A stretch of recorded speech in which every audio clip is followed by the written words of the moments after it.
नमस्कार. मी भाऊ तोरसेकर. तुम्ही बघत आहात प्रतिपक्ष. मित्रांनो, सुरुवातीलाच एक महत्वाची सूचना देतो. गेले 2-3 महिने अनेकांकडून मला ईमेलद्वारे किंवा मित्रांकडून निरोप दिले जात आहेत किंवा ज्यांच्याकडे माझा नंबर असेल ते मला फोन करून सांगतायत की तुम्ही प्रतिपक्ष बंद केला का, वगैरे वगैरे वगैरे. कारण त्यांना सबस्क्रिप्शन असून पण नोटिफिकेशन मिळत नाही, अशी त्यांची तक्रार आहे. आता यामध्ये काय तांत्रिक बाजू आहे मला कल्पना नाही. कोणी काय चावटपणा करत असेल मला कल्पना नाही. आणि कुठे तक्रार करायची तर त्यासाठी मला खरं सांगायचं तर वेळ पण नाही. मला जे सांगायचं असतं, माझं मत व्यक्त करायचं असतं, त्यासाठी मी हे युट्यूब चॅनल चालवतो. आणि त्यामुळे ज्यांना मिळत नसेल त्यांच्यासाठी काय करायचंय मला कळत नाहीये. हा, पण एक त्याच्यावरचा पर्याय मला सुचलेला असा आहे की ज्यांच्यापर्यंत माझे व्हिडिओ पोहोचत असतील, प्रतिपक्ष प्रतिवाद पोहोचत असतील, त्यांनी कृपा करून ते आपल्या मित्र परिचितांना फॉरवर्ड करावेत, त्याची लिंक पाठवावी, एवढी मी विनंती करू शकतो. या पलीकडे माझ्या हातात काही असं वाटत नाही. कारण मी एक खांबी तंबू आहे. मला हे असं मत व्यक्त करण्याची हौस आहे म्हणून मी चालवतो. साहजिकच त्यासाठी आवश्यक असलेली तांत्रिक बाजू जर माझ्याकडे नसेल तर यावरचा तांत्रिक पर्याय सुद्धा माझ्याकडे नाही, हे जरा समजून घ्या. असो, आजचा विषय जो आहे तो अगदी प्रामाणिकपणे माझी भावना मी तुम्हाला सांगतो की पहिल्यांदा मला महाराष्ट्रात महायुतीला इतकं प्रचंड बहुमत मिळालं याचा आनंद झाला होता. त्याचं गेल्या आठवड्याभरात दुःखामध्ये परिवर्तन झालेलं आहे. मला असं वाटतं की मलाच कशाला, ज्यांनी ज्यांनी मोठ्या उत्साहामध्ये महाविकास आघाडीचा धुव्वा उडवला आणि महायुतीला इतकं प्रचंड बहुमत दिलं, त्या मतदाराच्या अपेक्षा काय होत्या याचं कुठलं तरी भान मंत्रिमंडळात स्थान न दिल्यामुळे नाराज झालेले पक्ष नेते, त्यांचे पाठीराखे, यापैकी कोणाला तरी त्याचं भान आहे का? अवघ्या 5-6 महिन्यापूर्वी लोकसभेचे निकाल लागले तेव्हा ज्या महायुतीचा धुव्वा उडालेला होता, तेव्हा एकमेकांकडे बोट दाखवणारे जे लोक होते, अपयशाची जबाबदारी घ्यायला कोणी तयार नव्हतं. त्यावेळेला एक देवेंद्र फडणवीस हा आजचा मुख्यमंत्री आणि तेव्हाचा उपमुख्यमंत्री पुढे येऊन म्हणाला होता की या पराभवाची जबाबदारी माझी आहे. मी सत्तेतलं स्थान सोडतो, मला सरकारमधून बाहेर पडायचंय आणि पक्षासाठी काम करायचंय. तो एक फडणवीस सोडला तर महायुतीतले किती नेते, समर्थक, प्रवक्ते, कोण कोण तयार होतं लोकसभेतल्या पराभवाची जबाबदारी उचलायला. हे मी मुद्दाम सांगतोय मित्रांनो, मुद्दाम सांगतोय की आज जर तुम्हाला मंत्रीपद मिळालं नाही तर या समाज घटकावर अन्याय झाला, त्याच्यावर अन्याय झाला, आम्हीच तुम्हाला जिंकून दिलं, असे दावे करायला जे जे कोणी तोंड वर करून पुढे येतात, त्यांना माझा एकच सवाल आहे की लोकसभेच्या वेळेला जो महायुतीचा दारुण पराभव झाला तेव्हा आमच्यामुळे हा पराभव झाला, आमच्या समाज घटकाने तुमच्याकडे पाठ फिरवली म्हणून हे तुमचं नुकसान झालं, असं सांगायला यापैकी किती लोक पुढे आले होते? कोण ओबीसीचे असतील, कोण मराठ्यांचे असतील, कोणी आणखीन कुठल्या दलित किंवा वेगवेगळ्या घटकातले जे जे कोणी नेते आज मंत्रीपदावर दावे सांगताना आपल्यामुळे आपल्यामुळे आपल्यामुळे म्हणतात, हे सगळे 4 जून नंतर कुठे गायब होते? जर फायदा तुमच्यामुळे होत असेल तर तोटा सुद्धा तुमच्यामुळे होतो, हे लक्षात घेतलं पाहिजे. आणि कुठच्याही एका नेत्यामुळे कुठलाही पक्ष सत्तेपर्यंत पोहोचतो असं नसतं. अगदी भुजबळ जे का आता सांगतायत किंवा आणखीन कोण ओबीसीचे नेते सांगतायत की अरे काय असेल आकडेवारीत, मला जायचं नाही मित्रांनो. पण एक गोष्ट विसरलात तुम्ही, मतदाराने इतक्या भरभक्कम मताधिक्याने तुम्हाला सत्तेत आणून बसवलेलं आहे. की सत्तेचे वाटेकरी जास्त झाले आणि सत्ता कमी आहे.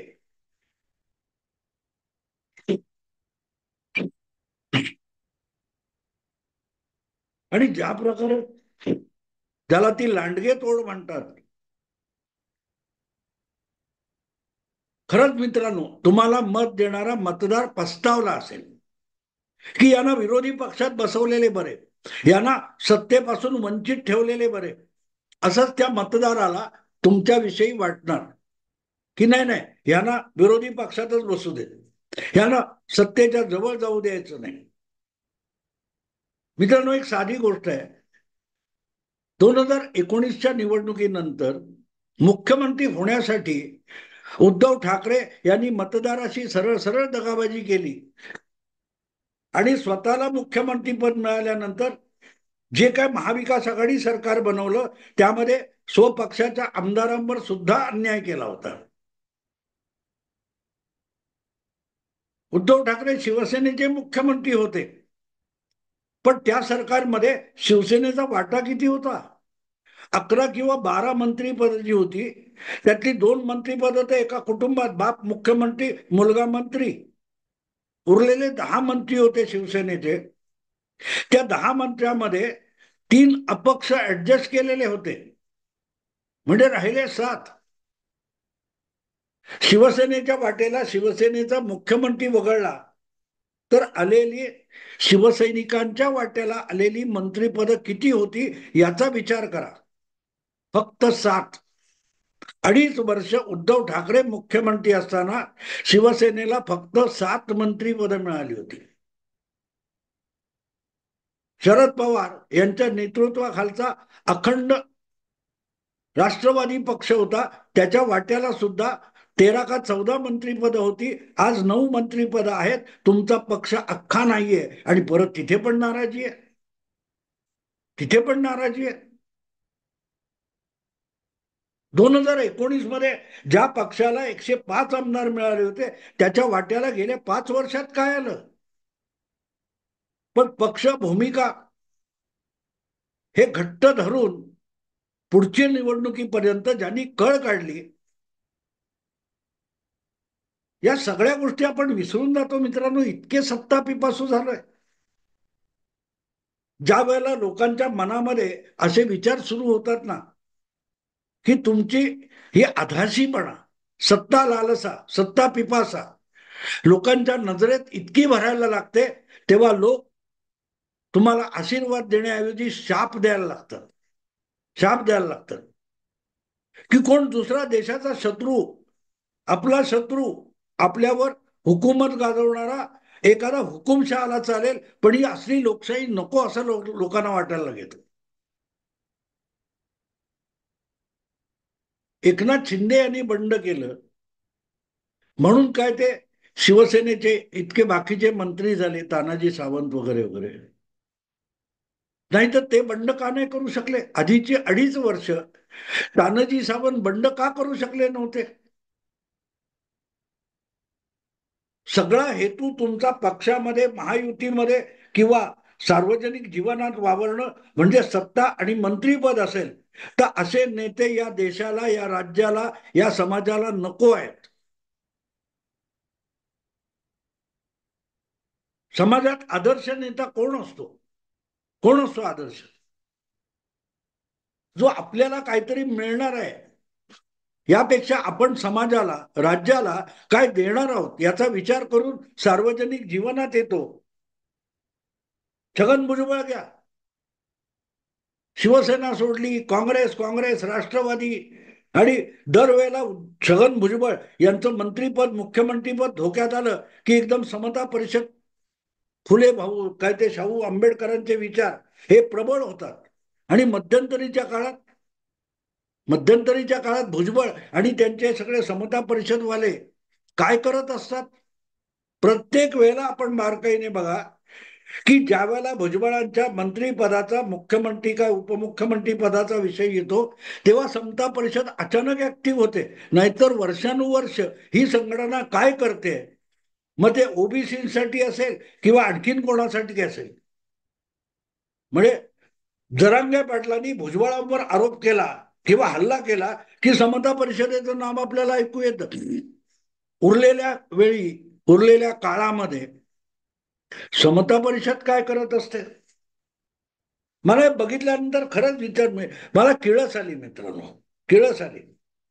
आणि मला खात्री आहे माझ्यासारख्या सद्भावनेने ज्या ज्या लोकांनी महायुतीला सत्तेवर येण्यासाठी किंवा महाविकास आघाडीला सत्तेपासून मैलोगंटी दूर ठेवण्यासाठी मतदान केलेलं आहे, त्यांना आज पश्चाताप होत असेल, पश्चाताप होत असेल की कोणाला आपण सत्तेत आणून बसवलं. यांच्यापेक्षा पाकिस्तानचा तो इम्रान खान महाराष्ट्राचा मुख्यमंत्री झाला चालेल, पण हे नालायक नको. यांच्यापेक्षा शरद पवार उद्धव ठाकरेंच्या पक्षाचा कोणी किंवा त्यापैकी कोणी मुख्यमंत्री झाला चालेल, पण ही महायुती नको.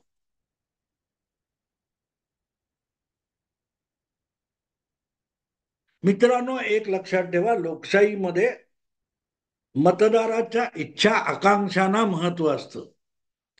जोपर्यंत त्या मतदाराची, नागरिकाची तुमच्यावर कृपादृष्टी असते, मेहरबानी असते, तोपर्यंतच तुम्ही सत्तेमध्ये राहू शकता आणि तिथून कितीही बलाढ्य राजकारणी तुम्हाला हटवू शकत नसतात. नरेंद्र मोदी आज लागोपाठ तीनदा गुजरातचे मुख्यमंत्री आणि तीनदा पंतप्रधान होऊ शकले, याचं एकमेव कारण लाखो करोडो भारतीयांना तो आपला नेता वाटतो, कारण तो आपल्याला काहीतरी देण्यासाठी त्या पदावर बसलाय. त्याला त्या पदाची ऐशो आराम उपभोगता यावे यासाठी नरेंद्र मोदी पंतप्रधान झालेला नाही. तो दिवसाचे 16-18 तास राबतो, तो आपल्यासाठी राबतो. आणि म्हणून लोक त्याच्या नावावर मत देतात. महाराष्ट्रात कोणाकोणामुळे हे एवढं मोठं यश मिळालं याची वर्णनं सांगणारे खूप आहेत, पण यापैकी एकही जण 6 महिन्यापूर्वी महायुतीचा दारुण पराभव झाला तेव्हा तो माझ्यामुळे झाला किंवा याच्यामुळे झाला असं सांगून जबाबदारी घ्यायला तयार नव्हतं. तेव्हा जर फडणवीस जबाबदारी घेत असेल तर त्याला नेता म्हणावा लागतो. ठीक आहे, मला सत्तेतून मोकळा करा, मी पक्षाचं काम करतो. आज प्रत्येकाला मंत्रीपद मिळालं नाही याचं दुःख आहे आणि त्याला पक्षात काम करण्याची संधी मिळेल याची पर्वा नाहीये. याचा अर्थच त्यांना पक्ष नको आहे, पक्षाच्या भूमिका विचारधारेची कर्तव्य नाहीये. सगळ्यांबद्दल बोलतो मी, कोणा एका पक्षाबद्दल बोलत नाहीये. प्रत्येकाला सत्तेची खुर्ची हवी आहे आणि त्या खुर्चीतून आणि सत्तेतून मिळणारे लाभ हवे आहेत. त्या पलीकडे जनतेशी, समाजाशी कुठलंही देणं घेणं नाही, ही जी मानसिकता आहे ती मानसिकता मतदाराला आवडत नाही. आणि काही काळ मतदार ते सहनही करतो, त्याकडे कानाडोळा सुद्धा करतो. पण एकदा वीट आला की उचलून गुकिरड्यावर फेकून देतो, हे विसरू नका. राजकारणात असे एकापेक्षा एक भले नेते हे उकिरड्यावर फेकून दिलेले, उकिरड्यावर फेकून दिले, ज्यांचं नामो निशाण आपल्याला परत दिसलेलं नाही. आणि त्यामुळे मंत्रीपद मिळालं नाही म्हणून जी काय नाराजीचे सूर उमटत आहेत ते बघितल्यानंतर एक गोष्ट लक्षात ठेवा की मतदार पुढच्या वेळेला तुम्हाला माफ करणार नाही. पहिली संधी मिळाली, आज जेव्हा आपण बघतो की अरे बापरे असं कसं झालं, ईव्हीएम मुळे झालं का काय, नाही, उद्धव ठाकरे आणि महाविकास आघाडी यांना मतदाराने जो धडा शिकवलाय तो नेमका अशाच कारणासाठी धडा शिकवलाय.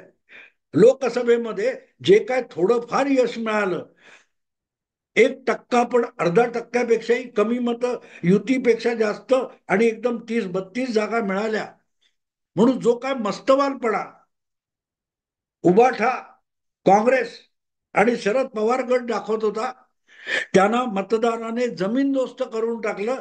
तर त्याचं कारण ओळखा. मतदार तुम्हाला फार मोठी संधी देत नाही. 6 महिन्यामध्ये महाविकास आघाडीचा जो दारुण पराभव विधानसभेत झाला, त्याची सगळ्यात मोठी कारणमीमांसा हीच आहे की लोकसभेत मिळालेलं यश हे आमच्यामुळे आहे. आता आम्ही मोठे भाऊ आहोत आणि आम्हालाच मुख्यमंत्रीपद मिळालं पाहिजे, आम्हालाच इतकी मंत्रीपद मिळाली पाहिजेत. हा जो काय राजरोस निर्लज्जपणे चव्हाट्यावर सत्ता पिपासेचा खेळ चालू होता, त्यासाठी मतदाराने महाविकास आघाडीला धुळीस मिळवून दाखवली. ते भाजपने केलं, संघाने केलं, आणखीन कोणी ओबीसींनी केलं, मराठ्यांनी केलं, ही मीमांसा खोटी आहे. खरी मीमांसा इतकीच आहे की लोकसभेच्या किरकोळ यशानंतर झिंग चढलेले जे महाविकास आघाडीचे नेते आणि पक्ष होते, त्यांना मतदाराने अवघ्या 4 महिन्यात धडा शिकवला.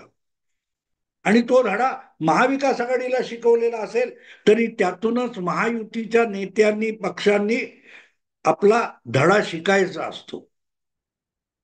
आणि म्हणून या मंत्रिमंडळ विस्तारानंतर जे काय नाराजीचे सूर वगैरे उमटलेले, ते बघितल्यानंतर हे समजावण्याची आवश्यकता येते की तुम्ही पक्ष नेत्यांवर नाराजी व्यक्त करत असाल, मंत्रीपद न देणाऱ्या पक्षावर किंवा युतीवर नाराजी व्यक्त करत असाल, पण प्रत्यक्षात मतदाराला तुमच्यावर नाराज व्हायचं कारण देत आहे. कारण देत आहे. सत्ता, लोकशाहीमधली सत्ता, सत्तापद हे जनहितार्थ असतं. आणि तुम्ही सत्तेत नसलात म्हणून जनतेचा काय तोटा होणार आहे, आणि तुम्ही सत्तेत असलात तर जनतेचा काय फायदा होणार होता, याचा कधीतरी खुलासा द्यावा लागेल.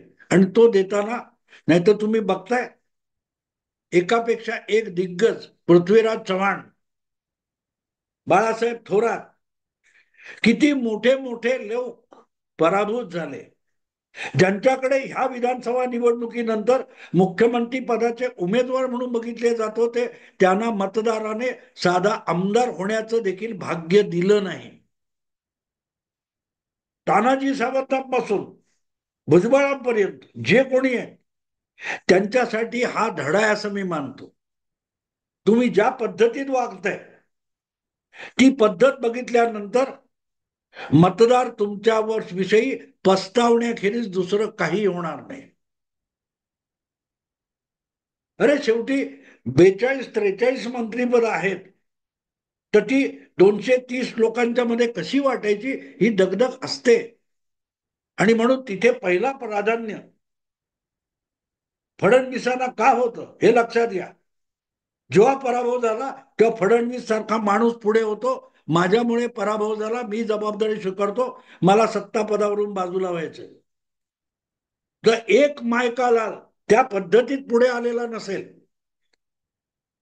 भुजबळ, आज जे भुजबळ वर तोंड करून बोलतायत, किंवा तानाजी सावंत असतील किंवा आणखीन जे जे कोणी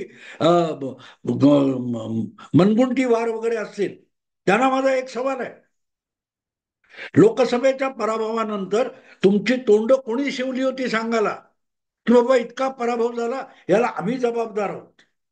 बोलले होते मनगुंटीवार, बोलले होते तानाजी सावंत, बोलले होते भुजबळ.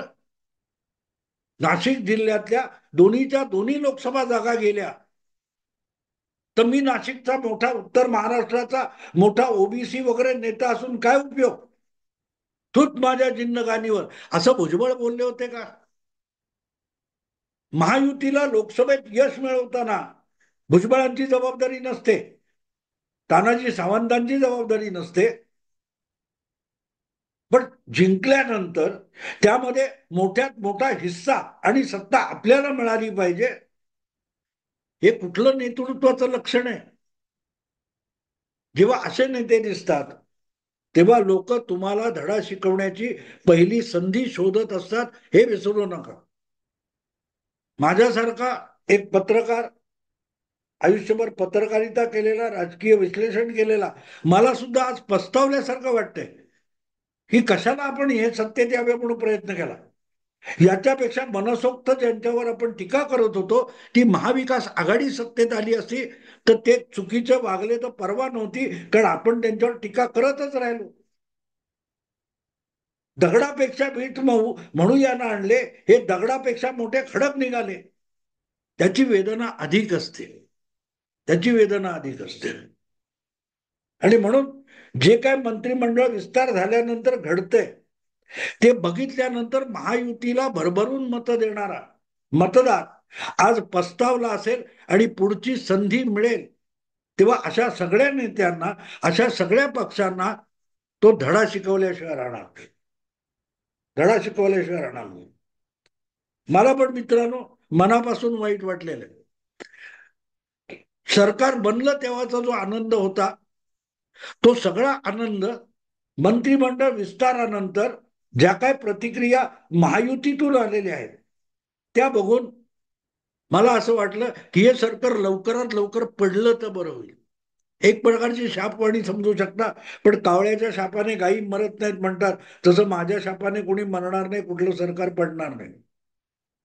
पण मित्रांनो दुःख आहे, आपण गेल्या 5-6 महिन्यामध्ये जे काय बोललो केलं